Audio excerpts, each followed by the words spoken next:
नहीं। शाजिया इल्मी कुछ कहना चाह रही है, उसके बाद मैं आ रही हूँ प्रीति Pandey. I'll come to you। Shazia जी देखिए, हम समझ सकते हैं कि हर एक चीज़ ब्लैक एंड वाइट या श्वेत या काला नहीं होती है, उसमें बहुत सारे ग्रेज हैं। लेकिन जहाँ पे इसकी बात है, जो बयान नीतीश जी ने दिया है, जिस अंदाज में दिया है, जो उनका अंदाज़े बयान और अंदाज़े इजहार था, वो भी सेक्स एजुकेशन के मुद्दे को लेकर वो किसी भी तरह से ना तो दिखाया जा सकता है, वो तो टीवी में इस वक्त जैसे ज्यों की त्यों चलाया भी नहीं जा सकता। उसके बारे में चर्चा करने से भी एक शर्म महसूस होती है। और सिर्फ महिला होने के नाते नहीं, एक आम इंसान होने के नाते शर्म महसूस होती है। और दूसरी बात, जो महिला भी बोल रही थी और कह रही थी कि इसमें कुछ गलत नहीं है और इसमें हाया नहीं, मैंने ये नहीं कहा गलत नहीं है, मैंने कहा शब्दों का चयन गलत हो सकता है। मैडम, मेरे स्टेटमेंट को आप ध्यान से सुनिएगा, शब्दों का चयन गलत हो सकता है, लेकिन जो मुद्दे सेक्स एजुकेशन नहीं होनी चाहिए, क्या सेक्स एजुकेशन नहीं होना चाहिए, क्या नॉलेज नहीं होती है, क्यों कंसीव कर लिया जाता है, वही चीज को सुनिए, शादी होती है, चिल्ला क्यों नहीं है? तो आपसे ज्यादा चिल्ला सकती हूं मैं। आप चुप रहिए please. Priyanka Rana please wait, it's a sensitive matter, for God sake keep your ideology, इसीलिए keep your ideology in your pocket, इस चीजों पे आप keep your ideology in your pocket. मुझे आपसे यहाँ पर बहस नहीं करनी है मैडम, मैं यहाँ बहस कर मुद्दे आते हैं तो शर्म आया और ये सब क्या है, आप इन मुद्दों को दबा दिया जाता है। एक सेकंड, आप मेरे साथ पहली बार बहस कर रही हैं क्या? नहीं, आप कंफ्यूज हैं, या तो वही मुझे बोलने दीजिए रूबिका, मुझे टाइम नहीं मिला बोलने का, ये लगातार चीख रही है महिला मेरे कान के अंदर। मैं ये कहना चाह रही हूँ, देखिए दो अलग अलग चीजें हैं, या तो ये खुद बड़ी कंफ्यूज हैं या फिर सिर्फ कंफ्यूज करने की कोशिश कर रही हैं। ये सब जानते हैं कि सेक्स एजुकेशन की ज़रूरत है, ये सब जानते हैं कि इस मामले में हमें बहुत ज़्यादा जानकारी की ज़रूरत है, लेकिन जिस तरह से नीतीश जी ने गलीज भाषा का और इशारों के साथ बहुत ही भद्दे किस्म से 2 बार बयान दिया है और बड़े स्वाभाविक तरीके से कहा है कि भाई इसमें कोई गलत नहीं है, कल तक, आज के दिन वो पलट गए और उनको माफ़ी मांगनी पड़ी। लेकिन आप खुद सोचिए, वही अलग अलग तरीके हैं सेक्स एजुकेशन के। क्या हम कोई पोर्नोग्राफी जो है या पॉर्न फिल्म या B grade C grade film दिखाना चाहेंगे किसी बच्चे को या किसी यंग एडल्ट को? नहीं। क्यों? क्योंकि उसी चीज़ को बताने के कई तरीके हैं। लेकिन क्या विधानसभा का पटल और जिस तरह की भाषा, शब्दों का, एक एक शब्द पर ध्यान दीजिए, और सिर्फ एक शब्द नहीं थे, पूरे पूरे वाक्य थे, उनके साथ साथ बाकायदा इशारे थे, और क्या, और लोग हंस हंस के बता रहे थे। वो इतना ज़्यादा मुझे लगता है एक मेल पॉइंट ऑफ व्यू और एक जिस तरह से उन्होंने इस बात को रखा है, उन सब बातों में वही सब खराबियां हैं जो जिसकी वजह से हमारे देश की महिलाएं इतनी परेशान हैं और शर्मसार होती हैं ऐसे मौजू को लेकर। तो सारे जो इंग्रेडिएंट्स हैं उनमें, वो सामग्री जो है वो पूरी उन सब चीज़ों से भरी हुई है जिसको लेकर इंसान को शर्मसार होना पड़ता है। प्रियंका, क्योंकि वो तरीका इतना मेल था, मैन पॉइंट ऑफ व्यू था और बाकी उन्होंने की है। ऑलराइट, फुअरता है, इसे कहने में गुरेज नहीं होना चाहिए।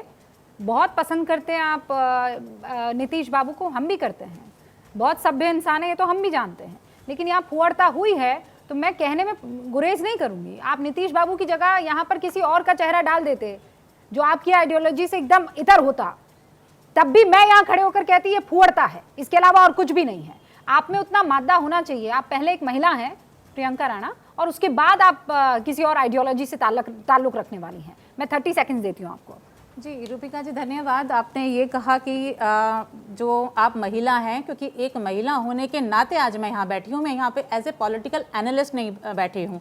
आज एक महिला होने के नाते, क्योंकि मैं ज़मीनी स्तर पर काम करती हूँ और जब महिलाओं के बीच में जाती हूँ और छोटी छोटी बच्चियों की जब देखती हूँ कि वो 18 साल से कम की उम्र में उनकी शादी हो जाती है, उनको कोई पता नहीं होता है और अबॉर्शन किए जाते हैं और उनकी मृत्यु हो जाती है, तो वो दुख मैंने देखा है। और उन महिलाओं को भी देखा है जो आज हम बड़ी बड़ी बातें करते हैं, लोग धरने पर बैठे हैं। आप जाकर के देखिएगा गाजियाबाद में धरना प्रदर्शन चल रहा है जनसंख्या नियंत्रण के ऊपर, लेकिन जनसंख्या नियंत्रण कैसे होगी ये नहीं बताएंगे। अवेयरनेस होनी चाहिए, सब चीज होनी चाहिए। फुअरता है, मैं कह रही हूँ शब्दों का चयन गलत है, लेकिन क्यों गलत है? क्यों गलत है रूबिका जी? मेरी 2 मिनट बात सुन लीजिए, क्यों गलत है? क्योंकि सेक्स एजुकेशन और इस तरह के मुद्दे कभी डिस्कस नहीं होते हैं। और इसीलिए तो डॉक्टर तनिया यहाँ पर बैठी है ना, देश के अंदर क्यों बुलाया उनको मैंने? वो यहाँ पर किस तरह से महिलाओं से, वो यहाँ पर पॉलिटिक्स डिस्कस करने नहीं आई है, वो सेक्स एजुकेशन पर ही अपनी बात रखने आई है। जानी मानी डॉक्टर हैं, 4 साल से इंस्टा हैंडल, कोई सोच सकता था कि ऐसे इंस्टा हैंडल को फॉलो किया जाएगा जहां पर सेक्स एजुकेशन दी जा रही है? मतलब लोग उससे बचने की कोशिश करेंगे। लेकिन आज देश जुड़ रहा है ना। डॉक्टर तनिया, मैं आपके पास आऊं उससे पहले मैं चाहती हूं कि बार बार ये हमारे साथ जो प्रीति पांडे बैठी हैं वो अपनी बात रखना चाह रही थी। प्रीति, मैं आपको समय देती हूं और उसके बाद मेरे 2 और मेहमान, उनका रुख। रूबिका जी, सबसे बड़ी बात क्या है ना कि हमारे नेता टीवी पे आके जो चीज़ कहते हैं वही वीडियो अपने घर में नहीं दिखाएंगे। जितने नेता यहाँ नेत्रियाँ अलग अलग पार्टियों को सपोर्ट करते हैं, अगर वो यहाँ पे बोलते हैं, आप गलत को गलत नहीं कह पाते। अगर आपके अंदर बूता है तो क्यों नहीं कांग्रेस शासित राज्यों में इसी का वीडियो चला दीजिए सेक्स एजुकेशन के नाम पे। हम सेक्स एजुकेशन को इस पुअर्ता से पहले अलग क्यों नहीं रख पा रहे हैं? सेक्स एजुकेशन बहुत इंपॉर्टेंट है। आपने जो अबॉर्शन वाली बात कही, आपने प्रोटेक्शन की बात कही, बिल्कुल सही।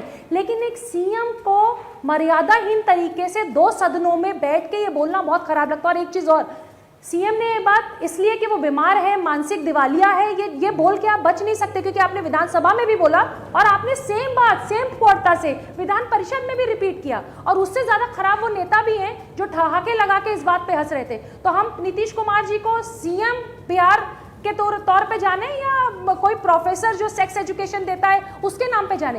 ये तरीका है सेक्स एजुकेशन का? नहीं प्रीति, पर वो प्रोफेसर भी नहीं है ना।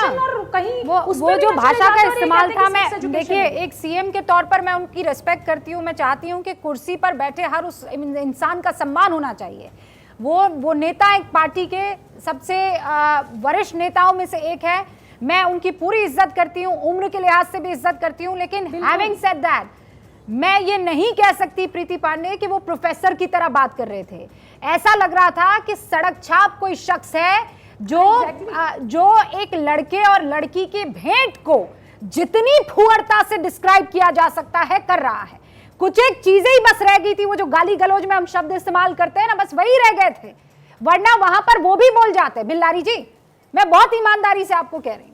नहीं, लेकिन आप ये भी बताती कि जब प्यार करने वालों को वैलेंटाइन के दिन उत्तर प्रदेश में खदेड़ खदेड़ करके बजरंग दल वाले पीटते हैं और पुलिस पीटती है, वो क्या करती है?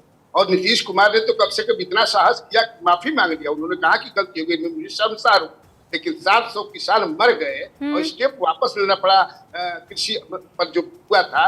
कहाँ शर्म महसूस किया प्रधानमंत्री नरेंद्र मोदी ने? 700 किसान मर गए। नीतीश कुमार तो कम से कम मान लिए, मुझे शर्म आती है। तो अगर सनातन धर्म के हम लोग हैं और सनातन में ये सबसे बड़ा कि कोई माफी मांग दिया तो उसको माफ कर देना चाहिए। लेकिन इशू चूंकि इसलिए बन रहा है कि एक बहुत बड़ा उन्होंने मास्टर स्ट्रोक कर दिया आरक्षण का, जातीय जनगणना का, तो कैसे इसको तोप देना? तो अब इसीलिए अब ये 3-4 दिन तक चरखी की तरह इसी पर बहस होता रहेगा। कन्हैया जी, आप भी वरिष्ठ लोगों में से एक हैं। तो अभी नीतीश बाबू पर जो इल्जाम लग रहे हैं वो इल्जाम मैं आप पर भी लगाना चाहती हूँ। आपको भी अल्जाइमर है क्या? शुरुआत में तो आप कुछ और ही कह रहे थे, अब आपने पूरा यू टर्न ले लिया। अभी आपने कहा कि नहीं वो गलती से बोल गए, वो उनको लगा कि वो दोस्तों के साथ हैं, हो सकता है उम्र का कुछ तकाजा रहा हो। अब आप कह रहे हैं कि नहीं किसान मर गए, जो है बिजली सरकार नहीं पहुंचा रही है, यहाँ पर पेपर लीक का घोटाला है। ये सारी चीजें तो हम कभी भी डिस्कस कर सकते हैं। आप कह रहे हैं जो उन्होंने कहा वो बहुत सभ्य था, वो ठीक था, अच्छा था। मैंने ये तो कहा नहीं कहना चाहिए, माफी मांग लिया, माफ कर दीजिए, यही ना होता है भाई, माफ कर देना चाहिए। लेकिन जो पुलिस से मारना है, सर माफ तो कर देंगे हम, हिंदुस्तानी बहुत बड़े दिल का मालिक है सर, वो माफ तो कर देगा। लेकिन जो उन्होंने कहा है किया, उसके पीछे कोई मंशा तो होगी ना सर, वो तो पता लगानी चाहिए ना। एक जगह नहीं, 2 बार उन्होंने कहा है। डॉक्टर तनिया, मैं आप सबसे इजाजत लूं उससे पहले, डॉक्टर तनिया, बहुत कम ऐसे मौके होते हैं जब आपके साथ डिस्कशन का मौका मिलता है, and it's a very sensitive issue. Please मुझे ये बताइए कि इस देश के बच्चों को, इस देश की पब्लिक को, ये अंग्रेजी में तो हम बहुत अच्छे से सेक्स एजुकेशन के लिए शब्दों का इस्तेमाल कर लेते हैं, लेकिन नीतीश बाबू जिन महिलाओं को उस वक्त एड्रेस कर रहे थे, उनमें ज़्यादातर महिलाएं वो हैं जिनको नहीं मालूम है जिन शब्दों का जैसे आप इस्तेमाल कर रही थी कि वाई यूज सेक्स एजुकेशन। अब आप बॉडी से परिचित होने वाला कोई शब्द इस्तेमाल कर लीजिए। How do we do it? ये बहुत भयंकर समस्या है। तो बहुत बड़ी इशू जो है कि ये टॉपिक ही इतना सेंसिटिव है कि हमको इसको बहुत ध्यान से डील करना होता है। और जो हमारी सबसे बड़ी गलती रही है हेल्थ एजुकेशन में अभी तक, वो ये रही है कि हम उसको इतने फॉर्मल शब्द यूज कर लेते हैं कि लोग उससे कनेक्ट नहीं कर पाते हैं, लोग सुनना नहीं चाहते हैं, लोगों का इंटरेस्ट नहीं डेवलप हो पाता है। तो इन सब के लिए हमें लोकल तरीके इस्तेमाल करने पड़ेंगे, पर वो लोकल तरीके में भी बॉडी लैंग्वेज बहुत मैटर करती है, आप किस तरह से वो शब्द डिस्क्राइब कर रहे हैं वो बहुत मैटर करता है। अगर हम धीरे धीरे यूथ की भाषा में या लोकल लोगों की भाषा में इसको समझ सकें कि वो किस तरह से इस बात को समझते हैं, ये समझाने की जगह कि इस दवाई से यूटीआई आपका ऐसे ठीक हो जाएगा, उनको ऐसे समझाइए कि आपका बर्तन चमक जाएगा, आपका ब्लैडर चमक जाएगा, ऐसे समझा दीजिए। साबुन आपने रात भर छोड़ दिया है आपकी कढ़ाई में, उससे आपका यूटीआई साफ हो गया है, ऐसे करके समझाइए, तो वो भी समझेंगे, वो कनेक्ट भी करेंगे। और आखिरकार हमारा कॉल टू एक्शन क्या होता है हेल्थ एजुकेशन में, कि आदमी एक टेक होम मैसेज लेके जाए जिसको वो आसानी से अपनी जिंदगी में इम्प्लीमेंट कर सके। तो अगर हम लोकल तरीके सिंपल भाषा में लोगों को कम्युनिकेट कर सके बिना किसी शर्म के, तो हमारी सबसे बड़ी सेक्स एजुकेशन की प्रॉब्लम सॉल्व हो जाएगी। मुझे क्या लगता है डॉक्टर तनिया, शायद आपके कुछ वीडियोस नीतीश बाबू ने देखे होंगे और वो इतना लोकल हो गए कि जो लोकल फुहड़ता, क्योंकि लोकल में तो गालियां भी होती हैं डॉक्टर तनिया, आप भी जानती हैं, लोकल के कुछ ऐसे शब्द होते हैं जो आपत्तिजनक होते हैं, आप नहीं बोलते, वो अपवाद हर जगह पर होता है। और जो शब्दों का इस्तेमाल उन्होंने किया है वो था जो फुहड़ लोग, सड़क छाप, गली में घूमने वाले लोग इस्तेमाल करते हैं, सभ्य लोग नहीं। ये बहुत खूबसूरत आपने बात कही कि बर्तन का आप इस्तेमाल कर सकते हैं, there are many other ways. अगर आप काम शास्त्र का अध्ययन करेंगे तो आपको पता चलेगा कि ऐसे ऐसे खूबसूरत शब्द हैं जिनको सुनकर आपको बुरा भी नहीं लगता है, अटपटाहट भी नहीं होती, आप असहज भी नहीं होते और कहने को कह देते हैं।